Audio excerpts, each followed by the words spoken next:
기도하겠습니다. 하나님 아버지 감사합니다. 오늘도 이렇게 사랑하는 주의 백성들이 주의 전에 나와서 예배드리게 하시고 이 시간 또 하나님 말씀을 우리가 함께 나누고자 합니다. 부족한 종의 입술을 주장하시고 하나님의 말씀만을 밝히 잘 증거할 수 있도록 축복하여 주옵소서. 예수님 이름으로 기도드리옵나이다. 아멘. 할렐루야. 예, 반갑습니다.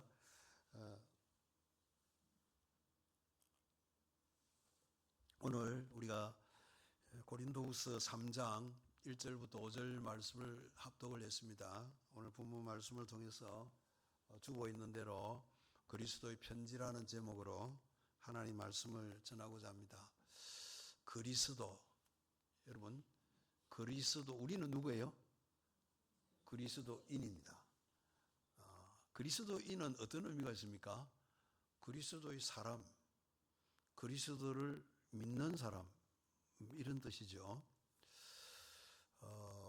지금 바울이 이 고린도 후서를 보낼 때는 로마가 전 세계를 지배할 때입니다. 그런데 지금 군사적으로는 로마가 세계를 지배하는데 그 당시에 문화는, 세계 문화는 헬라가 지배를 했습니다. 로마 앞에 어느 나라가 있었어요? 헬라, 그리스, 마게도냐라고도 하죠. 여러분, 우리가 성경에 나오는 이 세계사를 보면 구약 성경은 어떻습니까? 하나님이 천지를 창조하셨습니다. 그런데 아담과 하와가 범죄함으로 타락을 했습니다.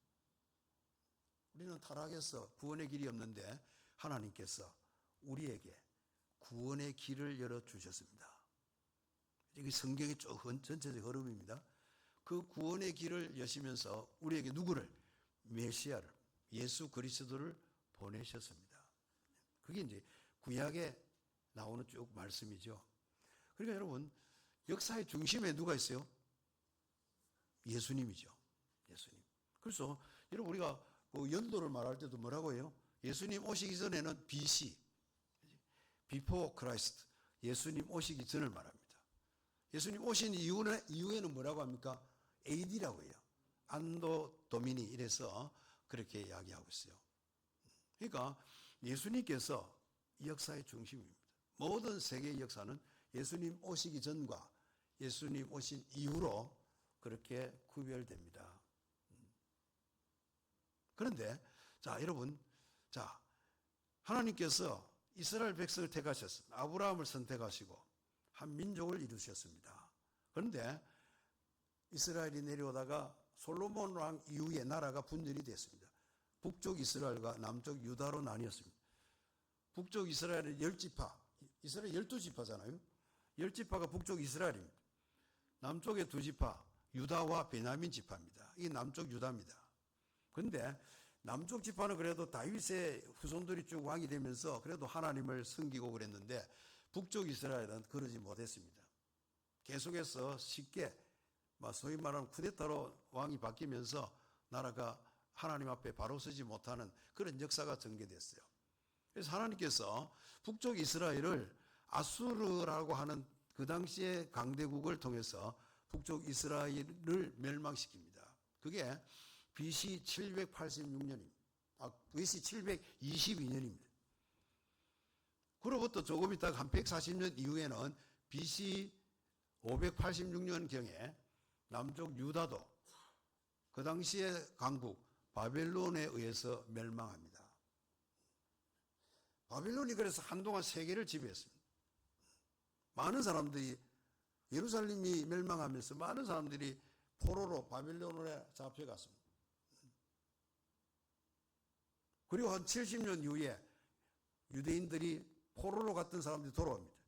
그걸 바벨론 유수라고 합니다. 왜 그런 일이 생겼을까요?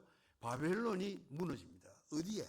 메데 바사라는 나라들에 의해서 무너지고, 메데 바사는 메데와 바사 두 나라의 연합인데 결국 메데는 무너지고 바사가 세계를 지배하죠. 그 바사국이 페르사입니다. 페르시아. 여러분, 바벨론은 지금의 어느 나라일까요? 이라크입니다. 예. 마사는 지금 어디일까요? 이란입니다. 그러니까 지금도 이라크와 이란은 서로 붙어 있는데 별로 사이 안 좋습니다. 근데 여러분, 페르시아는 또 어느 나라에 의해서 멸망을 당합니까? 페르시아가 헬라, 마게도나에 의해서 멸망당합니다. 그러니까 여러분, 마게도나, 헬라를 우리가 생각할 때 제일 많이 생각할 사람이 알렉산더죠, 여러분. 그런데 알렉산더가 왕이 되면서 여러분, 알렉산더에 대한 유명한 일화가 있어요.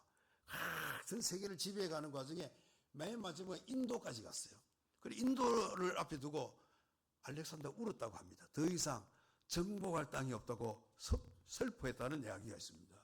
그런데 이 알렉산더가 이런 영토뿐만이 아니라 철학과 언어도 통일을 시키려고 했습니다. 그래서 이 시대를 헬레니즘이라고 합니다. 그래서 이런 헬레니즘 문화가 전 세계에 파급됐어요. 그러나 여러분, 우리가 세계사를 보면 영원한 나라는 없어요. 그죠? 영원히 계속 왕권을 지배한 나라는 없어요. 이 헬라도 결국 어디에 무너집니까? 로마에 의해서 무너지죠. 그러니까 여러분, 예수님 당시에 전 세계를 지배한 나라가 어디입니까? 로마입니다. 바울이 지금, 그지? 열심히 복음을 전하고 이럴 때, 그지? 그 당시에도 헬라 문화는 군사적으로는 로마가 지배하지만 문화적으로는 헬라 중심입니다. 그래서 여러분, 신약 성경이 무슨 언어로 기록됐습니까? 헬라어입니다. 그지? 아니, 라틴어로 기록됐어야 되는데. 그런데 군사적으로는 라틴어가 그거 됐지만 문화적으로는 헬라어가 공용으로 사용되어졌습니다. 그래서 여러분, 그런데 여러분, 유대인들이 소위 말하는 디아스포라, 흩어졌어요. 나라를 빼앗기면서 사방으로 흩어졌습니다. 이 디아스포라 유대인들이 전 세계에 흩어져서 있으면서 세월이 지나면서 자기 나라 언어를, 히브리어를 좀 점점 잊어버리게 됩니다. 그래서 이런 히브리어를 잘 모르는 디아스포라 유대인들을 위해서 구약 성경은 무슨 언어로 기록됐습니까? 히브리어로 기록됐습니다. 그런데 디아스포라 유다인이 히브리어를 잘 잊어버리고 있는 거예요. 그래서 이런 디아스포라 유대인들을 위해서 구약 성경이 헬라어로, 그리스어로 번역이 됩니다. 이걸 70인역이라고 해요. 그래서 신약 제자들이 구약을 인용할 때 주로 이 70인역을 사용했습니다. 자, 여러분, 우리는 누구라고요? 우리 옆으로, 앞뒤로 서로 인사합시다. 우리는 그리스도인입니다. 네, 우리는 그리스도입니다. 당신은 그리스도인입니다.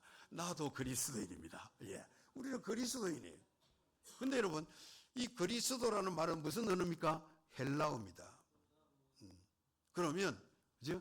유대인들이 쓰는 말은 히브리어예요. 히브리어로 그리스도는 무엇이라고 할까요? 메시아라고 합니다. 그러니까 여러분, 그리스도의 뜻이 뭡니까? 구원자, 기름 부은 자, 이런 뜻이에요. 메시아가 그런 뜻입니다. 구원자, 구세주, 기름 부음을 받은 자라는 뜻입니다. 내가 구약성을 막 찾아봤어요, 열심히. 설교를 준비하면서 구약성경을 찾아봤는데, 구약성경에 딱 이런 메시아라는 단어가 없어요. 근데 구약성경의 많은 부분에서 보라, 처녀가 잉태하여 아들을 낳을 것이요 그의 이름은 임마누엘이라 하리라. 한 아기가 우리에게 낳고 한 아들을 우리에게 주신 바 되었으니 그 어깨에는 정사를 메었고 그 이름은 기묘자라 모사라 전능하신 하나님이라 영존하신 아버지라 평강의 왕이라 할 것. 이런 식으로 어떤 메시아에 대한 이런 의미는 가지고 있지만 실제로 메시아라는 단어는 없어요. 그러면 메시아라는 단어는 과연 없을까요? 이상하게도 신약 성경에 있습니다. 자, 우리가 요한복음 1장 말씀 한번 올려주시겠습니까? 요한복음 1장 41절입니다. 예, 요한복음 1장 41절. 자, 요한복음 1장 41절은 보입니까? 같이 한번 읽어봅시다. 그가 먼저 자기 형제 시몬을 찾아 말하되 우리가 메시아를 만났다 하고, 메시아는 번역하면 그리스도라. 그가 누굴까요? 베드로의 친동생 안드레입니다. 안드레가 먼저 예수를 만났어요.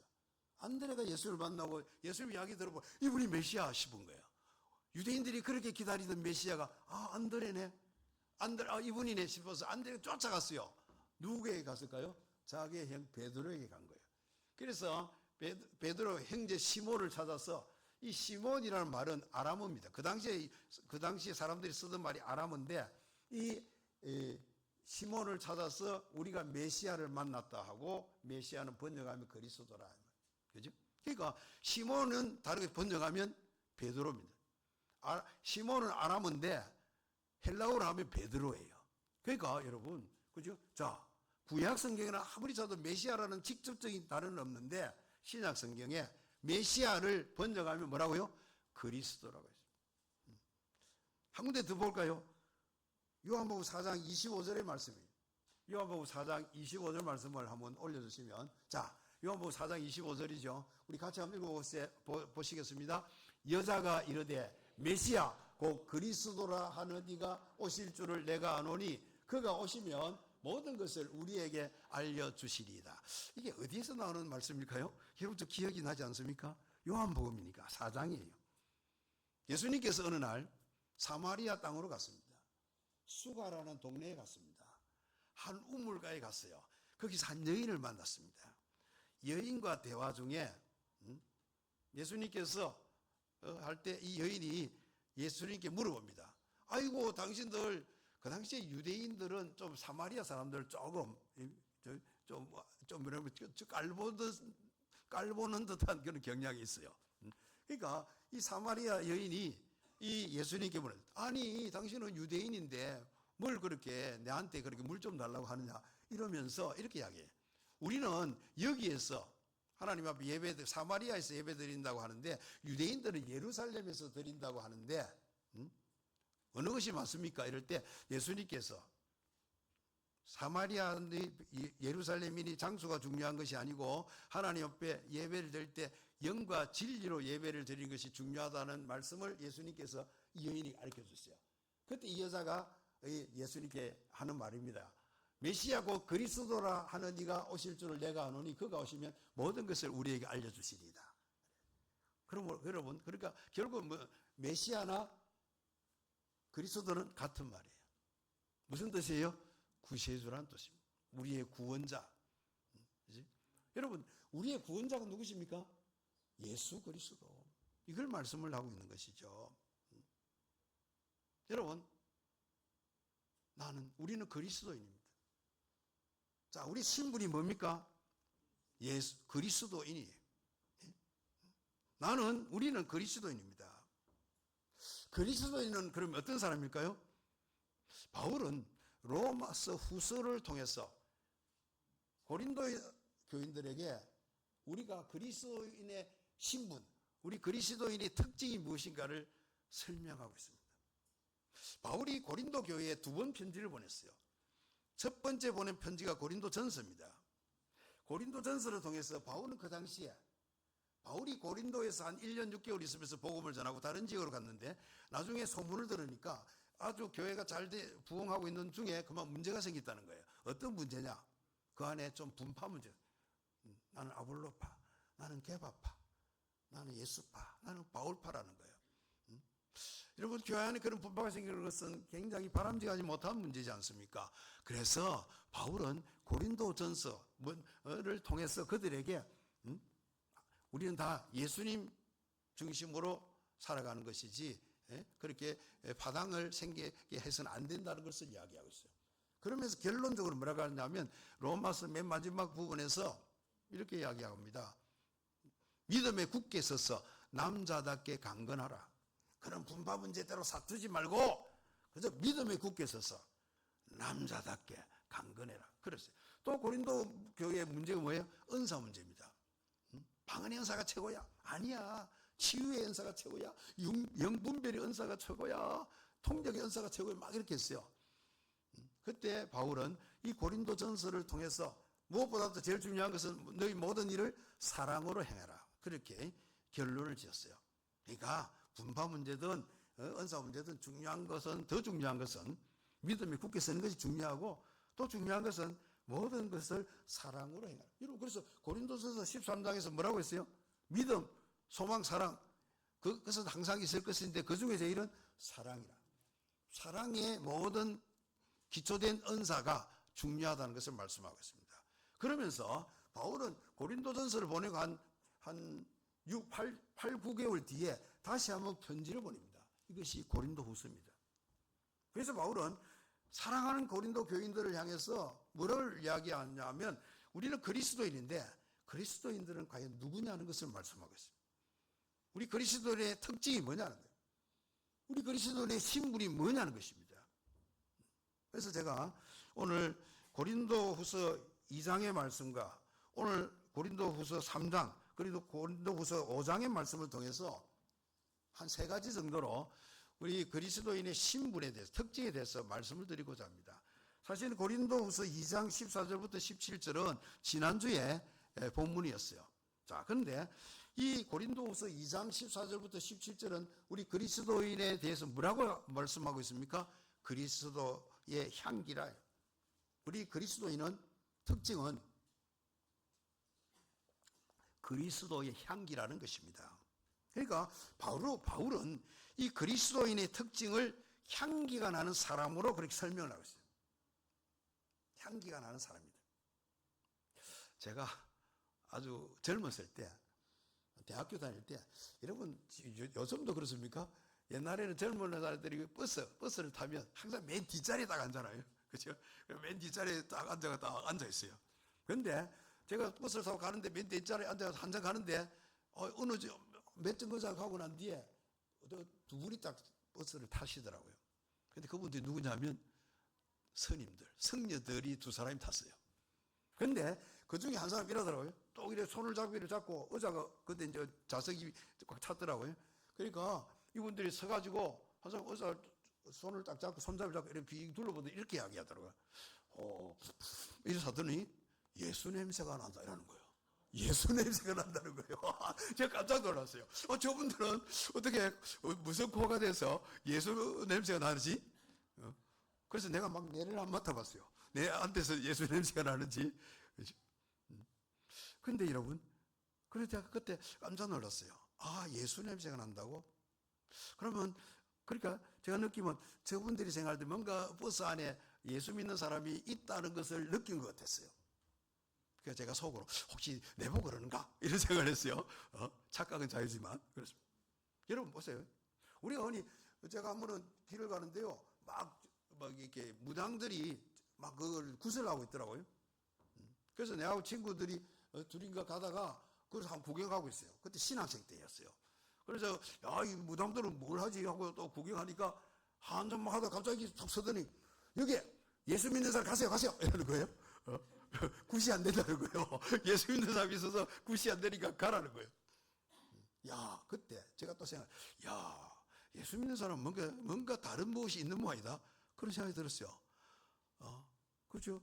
근데 다른데 저하고 제 친구 외에 또 다른 믿는 그리스도인들이 있었겠지만, 우리가 생각할 때는 우리가 떡 써서 둘이서 서 있으니까 조금 있으니까, 굿이 잘 안 된다고 가라고 한다고 하더라고요. 여러분. 그렇습니다, 여러분. 바울은 그리스도인의 특징을 향기가 나는 사람으로 설명하는 것이죠. 뭔가 예수 냄새가 난다는 것이죠.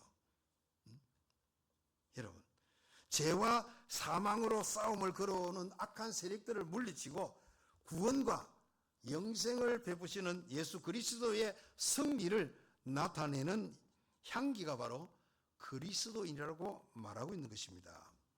여러분, 우리가 사는 이 세상은 어떻게 보면 악취가 진동하는 시대입니다. 부정의 악취들이 막 진동을 하고 있습니다. 범죄의 악취들이 진동을 합니다. 이런 악취가 진동하는 세상 속에서 예수의 향기를 바라는 사람들이 누구예요? 우리 그리스도인이라는 사실을 여러분 믿으시기를 바랍니다. 너희는 그리스도의 향기라. 이 말씀은 그리스도 안에서 나는 승리의 향기가 바로 복음이라는 것입니다. 여러분, 성도의 모든 삶은 어디에 있어요? 그리스도 안에 있습니다. 주 안에 있단 말이에요. 그러니까 주 안에서라는 말의 의미는 성도의 기쁨, 성도의 감사, 축복의 원천이 누구에게 있다는 뜻입니까? 예수 그리스도임을 나타내는 것입니다. 그렇습니다, 여러분. 성도는 그리스도의 향기입니다. 우리가 그리스도 안에 있을 때 예수님께서 세상과 사망 권세를 이기심을 힘입어서 우리는 항상 승리하게 되는 줄 믿으시기를 바랍니다. 안도연이라는 시인이 있어요. 이번에 쓴 작품 중에 연어라는 시가 있습니다. 그 시 속에 이런 말이 있어요. 연어라는 말 속에는 강물 냄새가 난다는 그런 표현입니다. 연어는 대부분의 시간을 바다에서 보내고 있습니다. 그런데 그 연어에게서 바다 냄새가 아닌 강물 냄새를 맡는다는 것을 생각할 때 그렇습니다, 여러분. 그리스도인이라는 말 속에는 예수 냄새가 나야 하는 것입니다. 그리스도인이라는 말 속에는 세상 냄새가 아닌 천국 냄새가 나야 합니다. 교회에 그리스도의 향기가 나는 그런 교회가 되면 사람들은 그 교회에 오고 싶어 할 것입니다. 그런데 교회가 부정, 분쟁, 다툼, 싸움 냄새 풍기면 구경꾼밖에 오지 않습니다. 여러분, 구경 중에 제일 재미있는 구경이 뭔지 아십니까? 싸움 구경하는 겁니다. 교회 안에서 막 분쟁하고 다투고 이러면요, 구경꾼이 몰려올 것입니다. 교회가 원망과 불평의 도끼를 발산한다면 교인들은 저절로 멀리 피해 달아나게 하는 회방꾼밖에 되지 않습니다. 여러분, 그리스도인은 예수의 향기를 품어야 할 줄 믿으시기 바랍니다. 한 여인이 어느 날 예수님께 왔습니다. 예수님이 계시는데 이 여인이 와서 비싼 향유 옥합을 들고 와서 그 옥합을 깨뜨리고 예수님께 부어드립니다. 그때 향유 냄새가 그 집안에 가득하게 찼습니다, 여러분. 이 여인은 뭘 지고 자기에게 정말 소중한 옥합 향유를 가지고 온 거예요. 비싼 향유입니다. 제사 중에 한 사람은 그걸 가지고 아니 이 향유 비싼 향유를 왜 허비하느냐입니다. 300데나리온인데 한 데나리온은 노동자의 하루 품삯입니다. 그러니까 300데나리온이라면 한 사람의 1년 연봉이에요. 그러니까 굉장히 비싼 향유지 않습니까? 그런데 그럼에도 불구하고 이 여인은 예수님의 은혜가 너무 감사해서 자기의 정말 비싸고 소중한 것이지만 아까워하지 않았습니다. 왜? 예수님께 너무 감사의 표시를 그렇게 향유를 깨뜨려서 드린 거예요. 그때 향유 냄새가 온 집안에 가득하게 넘쳐났습니다. 그렇습니다. 우리도 마찬가지입니다. 하나님의 교회가 희생과 헌신, 봉사와 사랑, 그리스도의 향기로 날마다 가득 차서 승리의 향기를 바라게 되는 것입니다. 너는 그리스도의 향기라는 말씀 속에는 그리스도 안에서 능력의 향기라는 뜻도 있습니다, 여러분. 바울은 그리스도의 향기를 복음을 증명하는 삶이 하나님을 기쁘시게 하는 희생의 제사와 같은 의미로 그렇게 사용을 했습니다. 여러분, 사람은요, 누구나 마음에 향기를 품고 태어났습니다. 가슴에 향기를 품고 태어났습니다. 우리는 그리스도의 향기로서 기도의 향기를 발해야 합니다. 성도의 기도는 금 대접에 담긴 그런 향기라고 말씀하셨습니다.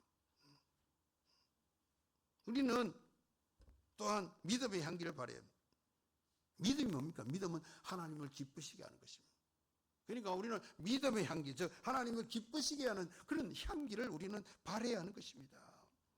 우리는 그리스도의 향기로서 헌신의 향기를 발해야 합니다. 하나님 기뻐하시는 제사는 뭡니까? 너희 몸을 산 제물로 드리라. 즉 성도의 아름다운 삶입니다. 그러므로 우리 그리스도인으로서 우리 모든 삶 속에서 감사의 향기를 발해야 합니다. 우리 모든 삶 속에서 사랑의 향기를 발해야 합니다. 향나무는 자기를 찍는 도끼에 향기를 묻혀줍니다. 고통 없이 만들어지는 향기가 없어요. 필리핀에 많은 선교사님들이 우리나라의 선교사님 가 계신데 그 중에 좀 특별한 그런 사연이 있는 선교사님이 있어요. 그 선교사님 이름이 김기영 선교사. 김기영 선교사. 이 김기영 선교사님을 전도한 분이 누구냐면 주한 장로교회의 안강자 그 당시 집사님이었습니다. 안강자 집사님은 아주 우리가 뭐 아시는 분은 잘 아시겠지만 전도왕이에요. 전도 많이 한 분이에요. 이분이 어느 날 주한 전철역 광장에서 전도를 하고 있습니다. 전도를 막 열심히 하고 예수 믿으세요. 예수 믿으세요. 천국 갑니다. 막 그렇게 했어요. 그때 전철역에서 한 건장한 청년이 나오는 것을 보았습니다. 그래서 이 안강자 집사님이 그 청년을 찾아가서 예수 믿으세요 했어요. 이 청년이 모른 척 하는 것입니다. 그래서 안강자 집사님이 다시 더 다가가서 손에 전도지를 지어주면서 예수 믿으세요. 예수 믿고 천국 가야 해요. 이런 거예요. 그런데 갑자기 그 순간에 어떤 일이 벌어졌을까요? 이 청년의 주먹이 이 안강자 집사님의 안면을 강탈을 했습니다.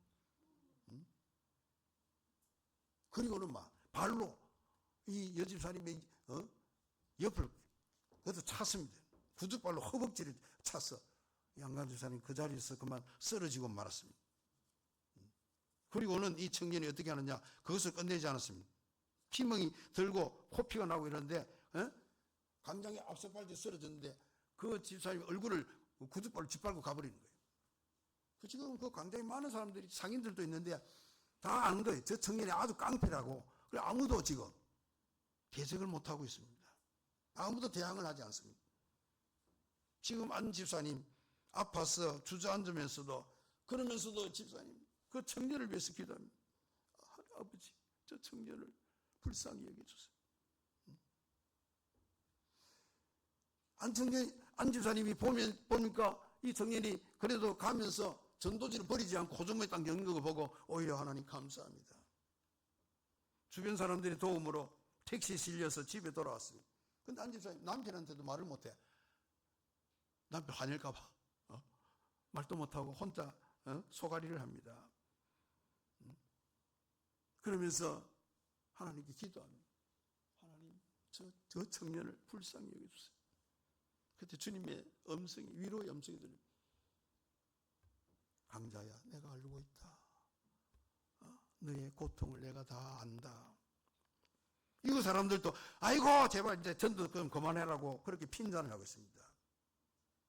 일주일이 지났습니다. 일주일이 지난 어느 날 그 청년으로부터 전화가 왔습니다. 무슨 전화일까요? 사과 전화였습니다. 아주머니 죄송해요. 제가요 아주머니를 때린 그날 저녁부터 밤마다 그 땅바닥에 쓰러진 아주머니 얼굴이 막 어른거려 가지고 일주일 동안 잠을 못 잤대요. 잠만 잘 나오면 막 거기 어른거려 가지고 잠을 잘 수가 없어서 고통스러웠다고 합니다. 내가요 여태까지 많은 사람에게 폭력을 행사했는데 한 번도 이런 적이 없었는데 왜 이틀 아주머니에게 그런 일을 하고 나서부터는 이토록 그렇게 힘든지 모르겠어요. 그러면서 이렇게 이야기해요. 아주머니 제가 과연 예수 믿을 자격이 있나요? 이런 거예요. 안 집사님 네 좀 만납시다 한 거예요. 그래서 이 청년을 만났습니다. 전도했습니다. 이 청년이 그때부터 교회를 다닙니다. 그리고 이 청년이 자기의 모든 가족들, 부모님도 가족들 다 전도해서 모두가 다 교회를 나오기 시작했습니다. 정말 이 사울 같은 이 청년이 예수를 믿고 가족 전체가 구원을 받습니다, 여러분.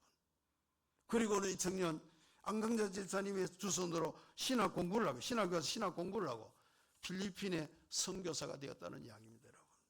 정말 그렇습니다, 여러분. 정말 여러분 고통 없이 만들어지는 향기 없습니다. 모든 그리스도인이 발해야 하는 향기는 기도의 향기, 복음의 향기, 사랑의 향기가 돼야 될 줄 믿습니다. 자, 두 번째는 오늘 읽은 본문입니다. 그리스도의 편지입니다. 우리 그리스도인이 누굽니까? 그리스도인의 특성이 뭐냐? 첫째는 그리스도의 향기고 두 번째는 그리스도의 편지라는 것입니다. 여러분, 성경이 뭡니까? 성경은 우리를 향한 하나님의 사랑 편지입니다. 성경은 하나님의 말씀이고 성경은 진리의 말씀이기 때문에 사람들이 읽고 감동하고 깨닫고 변화를 받아서 새 삶을 얻게 된다고, 평안을 얻게 된다고 말씀을 하고 있습니다. 여러분, 많은 성경에 나오는 훌륭한 믿음의 사람들이 많은데 그 중에 정말 성경을 읽고 변화된 사람들이 많아요. 여러분, 어거스틴이라는 사람 압니까? 성자죠. 성 어거스틴입니다. 이분은 위대한 신학자죠. 오늘 많은 신학자들은 이 성 어거스틴의 영향을 받았습니다. 그런데 이 어거스틴이 처음부터 그런 사람 아니었어요. 어거스틴은 아주 공부를 잘하고 똑똑한 사람이었어요. 아주 젊은 나이에 대학 교수가 된 사람입니다. 그러다 보니까 아주 방탕하고 타락된 삶을 살았습니다. 항상 엄란한 생활을 많이 했습니다. 그런데 이 어거스틴의 어머니가 모니카입니다. 우리가 잘 아는 대로 모니카는 기도의 어머니예요. 늘 아들을 위해서 기도합니다. 하나님, 우리 아들 어거스틴 어쩌든지 회개하고 좋은 사람 되게 해주세요. 진실한 예수 믿는 사람 되게 해주세요. 그런 거예요. 어거스틴이 어느 날 집에 있는데 정원에서 어떤 소리가 들립니다. 아이들이 소리예요. 아이들의 소리가 어떤 소리냐면 집어서 읽어라, 집어서 읽어라는 거예요. 애들이 아마 자기들끼리 놀면서 그죠? 우리 옛날에 여자아이들 고무줄 타고 이러듯이 막 노래를 하면서 하잖아요. 근데 그런 노래 소리 같은 소리가 들렸어요. 집어서 읽어라, 집어서. 자꾸 들리니까 어거스틴이 마음이 그해서 보니까 성경책이 있는 거예요. 그래서 그것을 들어서 성경책을 딱 펴었어요. 그 성경책이 뭐냐? 로마서 13장 13절 14절 말씀입니다. 로마서 13장 13절 14절을 좀 띄워줄 수 있습니까? 이런 말씀입니다.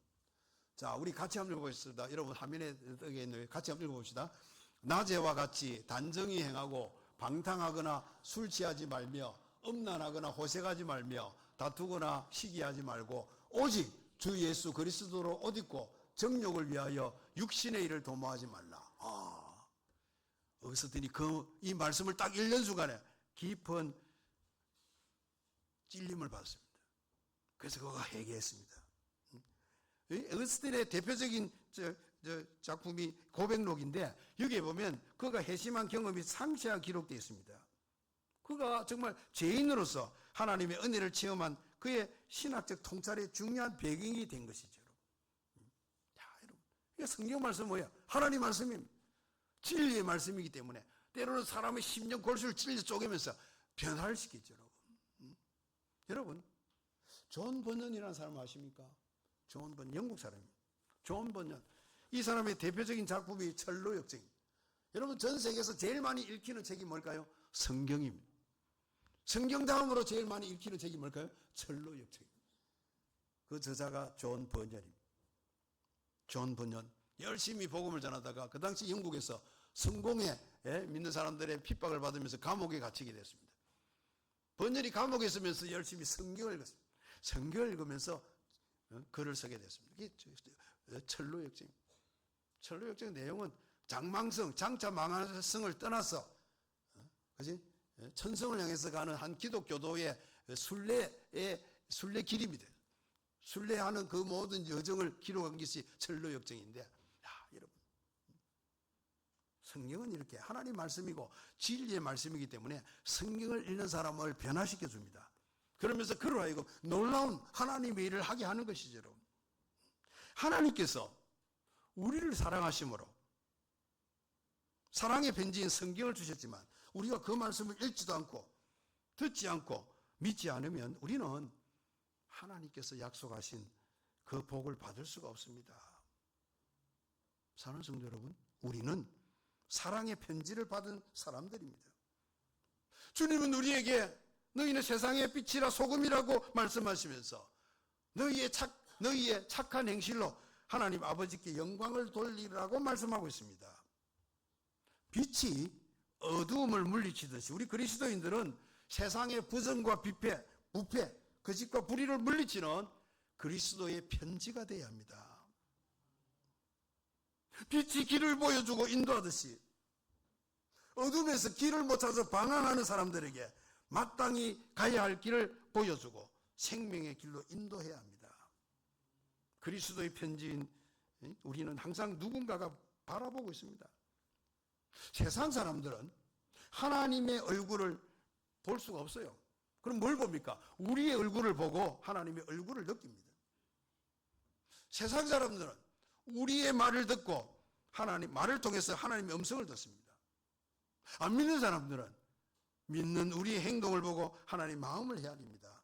그래서 우리는 살면서 언제나 항상 기뻐하고 쉬지 말고 기도하고 범사에 감사하는 그런 삶의 편지가 되어야 될 줄로 믿습니다. 여러분, 우리의 모든 삶이 편지가 되어야 되는 것이죠. 안 믿는 사람들이 예수 믿는 사람은 항상 기뻐하네, 어려움을 당해도 낙심하지 않고 기도하고 감사하는구나, 그렇게 보여줘야 하는 것이죠. 우리는 세상에 보내진 그리스도의 편지입니다.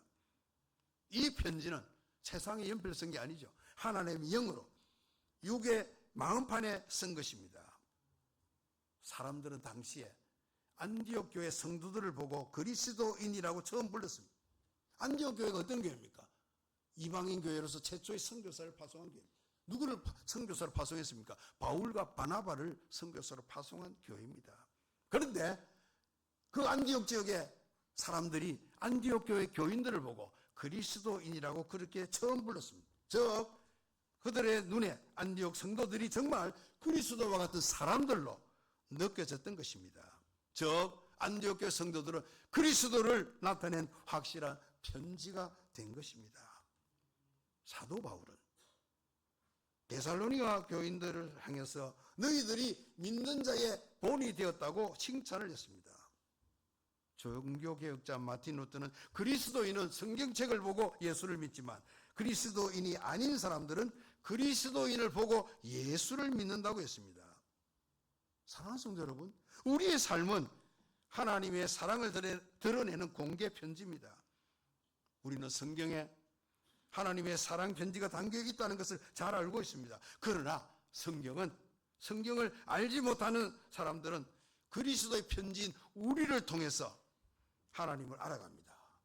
우리를 통해서 하나님의 사랑을 발견하는 것입니다. 그러므로 우리는 삶과 성품으로, 우리는 우리의 습관과 어느 생활로 하나님의 사랑을 보여줘야 하는 것입니다. 우리는요, 그리스도의 편지로 세상에 나가야 합니다. 병든 이들에게는 십자가 능력의 편지로 가야 됩니다. 실패한 사람들에게는 승리의 약속을 주는 편지로 가야 합니다. 불화석 가정에는 화목하게 하는 편지가 되어야 합니다. 강박하고 완악해지는 이 세대를 향해서 우리는 그리스도의 편지가 되어야 합니다. 주님은 지금도 그런 편지가 될 사람을 찾고 계십니다. 우리 양무리교회 성도님들이 다 그런 편지가 되어지기를 주님의 이름으로 축원합니다. 제가 오래전에 이제 개척교회를 시작하고 우리 교회에 어떤 분이 왔어요. 제주도에서 이사를 왔대.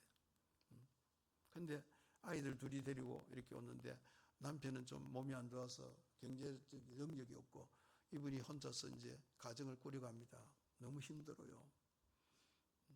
근데도 교회 와서 너무 열심히 신앙생활하고 새벽기도 안 빠지고 밤에도 혼자 와서 기도하고 그래요. 어느 날 제가 이번에 기도 소리 한번 들어봤어요. 이렇게 기도해요. 하나님, 저는 하나님 일을 할게요. 우리 아이들은 하나님이 책임져 주세요. 정말 힘들게 살면서 아이들이 위에 애가 누나고 밑에 동생이 한 3살 차이 나요. 하나님께서 여러분 정말 우리가 주의 일 하면 주님 우리 아이들 우리 자식들 지켜주시는 줄 믿으시기 바랍니다. 이 아이들이 자기들끼리 있으면서요 좀 열악한 환경이지만 이 누나가 지보다 몇 살 어린 동생을 데리고 같이 공부하는 거예요. 여러분 제일 공부 잘할 수 있는 방법은 남을 가르치는 거예요.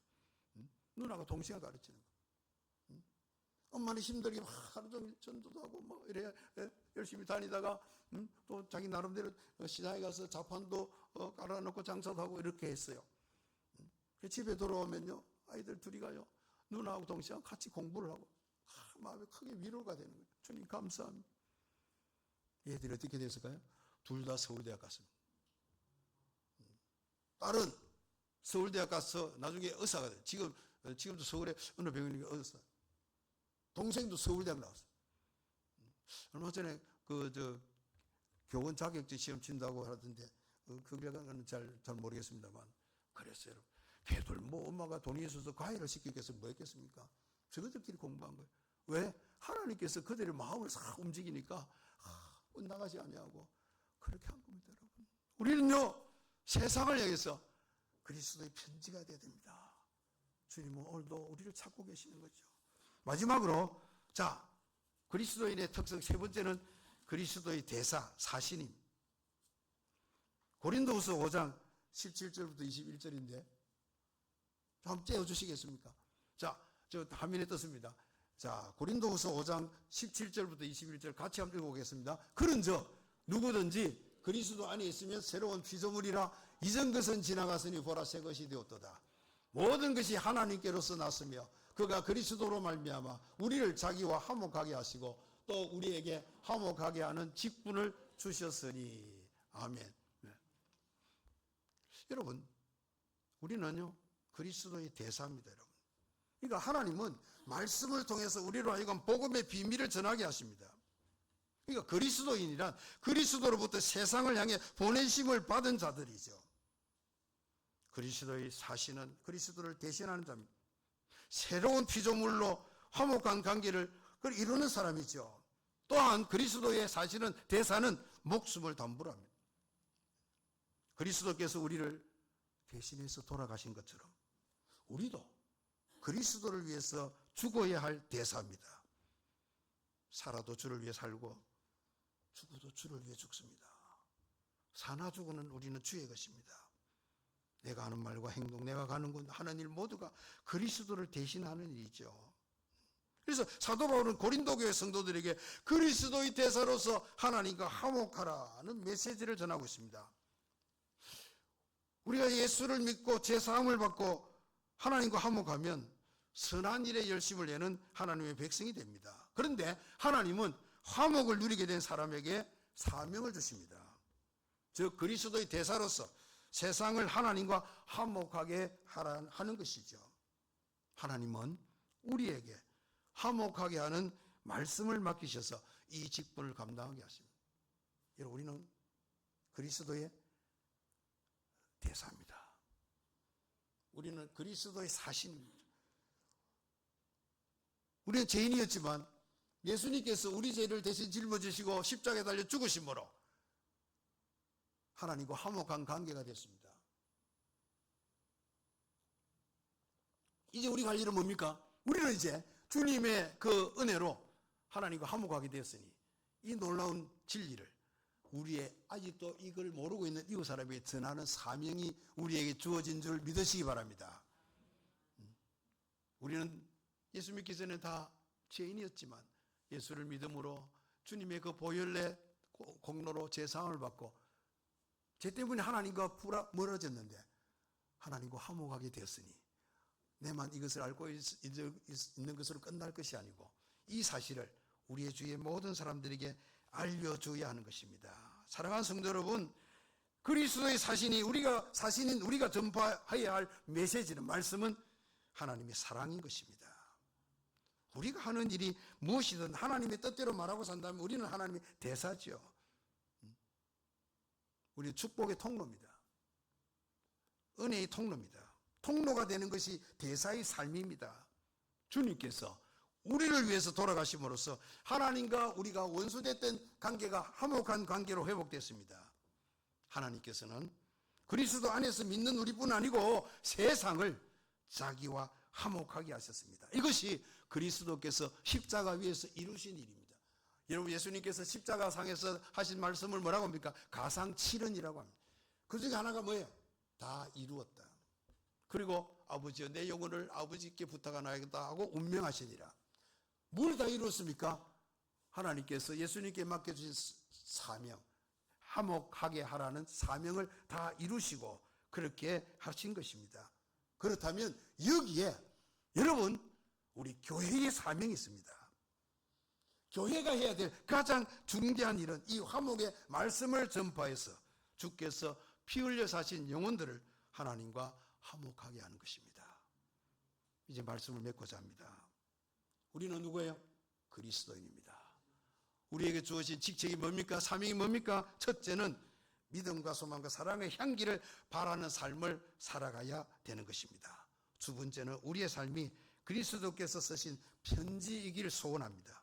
그리고는 그리스도의 대사로서 맡겨진 사명을 잘 감당하는 우리 모든 성도님들이 다 되시기를 주님의 이름으로 축원합니다. 기도하겠습니다. 하나님 감사합니다. 부족한 우리들을 하나님의 자녀로 그리스도인으로 세워주셔서